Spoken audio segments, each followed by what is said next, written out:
2013년 피트 기출문제 14번 문제를 풀겠습니다. 난이도는 중상입니다. 자, 문제를 읽어볼게요.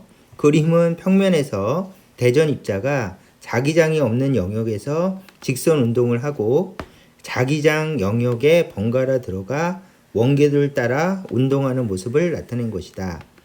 영역 1, 2에서 자기장은 각각 균일하고 영역 1에서의 원궤도의 반지름은 영역 2보다 크다.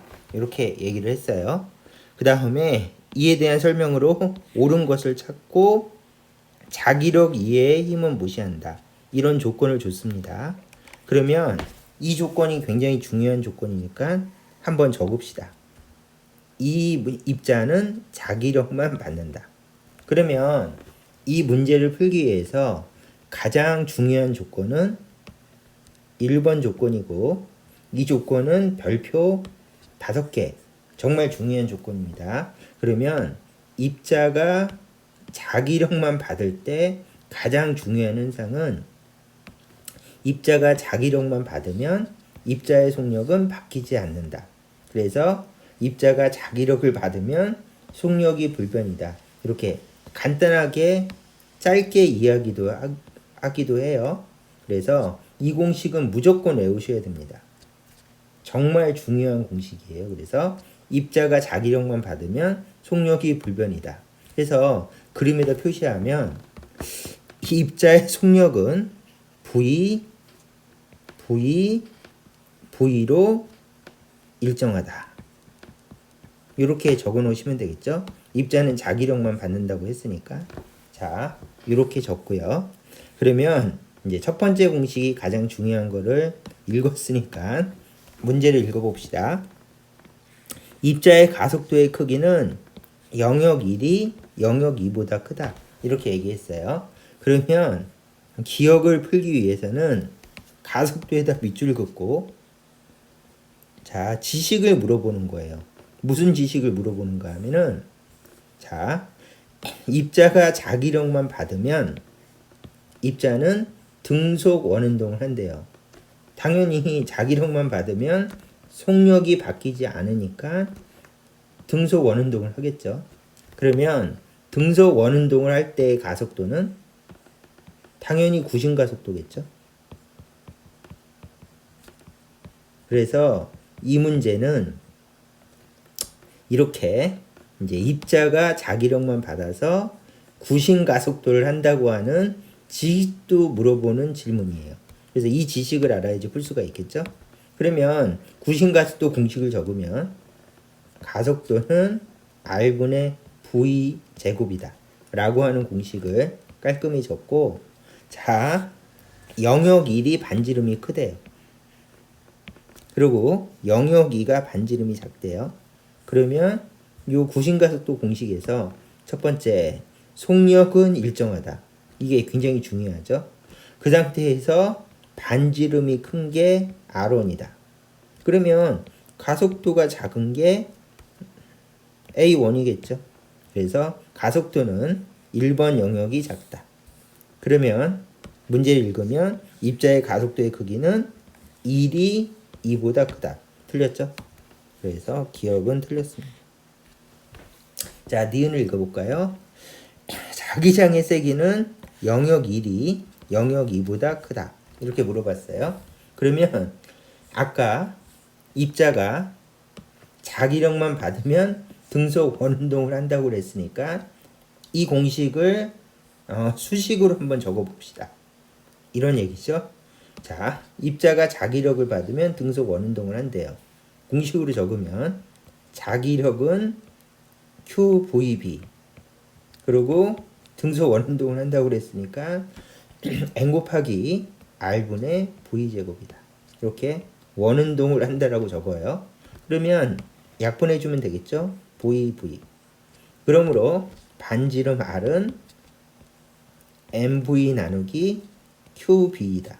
이렇게 깔끔하게 적어주시면 우리가 자기력 현상 공식이 완성이 됐어요. 근데 이렇게 푸는 거는 비추고 왜 비춘가 하면은 이게 워낙 중요한 공식이라서 이렇게 유도할 시간에 외우세요. 그래서 자기력을 받을 때 입자는 원운동을 하는데 그때의 반지름은 mb 나누기 qb이다. 이렇게 해서 공식을 외우지 유도해서 풀지는 않습니다. 자, 그러면 이 공식으로 풀어볼게요. 첫 번째, 자, 질량은 일정하죠? 질량이 바뀔 리가 없죠. Q도 안 바뀌겠죠? 속력도 안 바뀌겠죠. 그러면 반지름이 R1이 컸는데 반지름이 큰 R1이 자기장이 작다. 당연하죠. 같으려면 서로 반비례하니까 이렇게 풀어주시면 됩니다. 그래서 이 공식을 따져서 반지름이 큰 R1이 자기장이 작다. 이렇게 풀어주시면 됩니다. 그러면 자기장의 세기는 영역 1이 영역 2보다 크다. 틀렸습니다. 그래서 니은은 틀렸다. 자, 그러면 디귿은 영역 1, 2에서 자기장의 방향은 서로 반대이다. 문제가 이렇게 주어졌어요.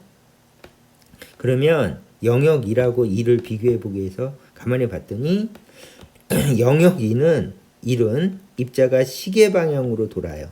그러면 여기다가 시계라고 적고 그 다음에 영역 2는 입자가 반시계로 돌아요.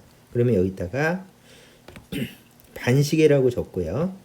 그 다음에 그냥 풀기는 못하니까 가정을 하는 겁니다. 플러스 전하라고 가정합시다. 그러면 플러스 전하가 시계 방향으로 돈다고 생각하면 되고 플러스 전하가 반시계로 돈다고 생각해 주면 돼요. 그러면 자기장 문제에서 자주 쓰는 마지막 공식은 4번. 별표.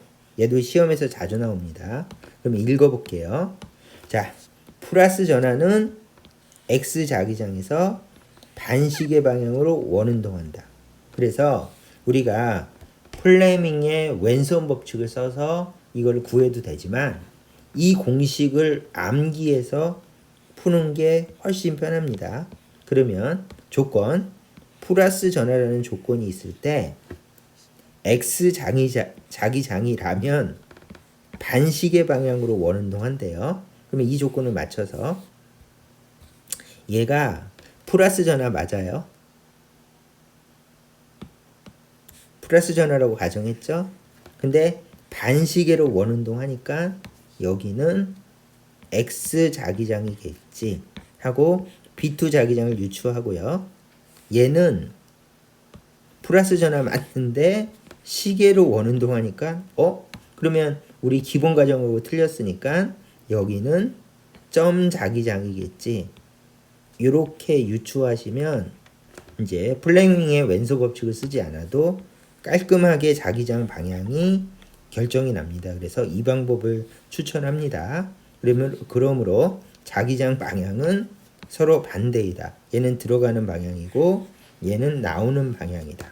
그래서 영역 1, 2에서 자기장의 방향은 서로 반대이다는 맞았습니다. 그래서 디귿이 맞아서 답은 2번. 이렇게 풀어주시면 되겠습니다. 자, 설명을 좀 길게 했는데 난이도 중상의 중요하고 좋은 문제라서 설명을 좀 자세히 했습니다. 이 문제는 여기까지 풀겠습니다.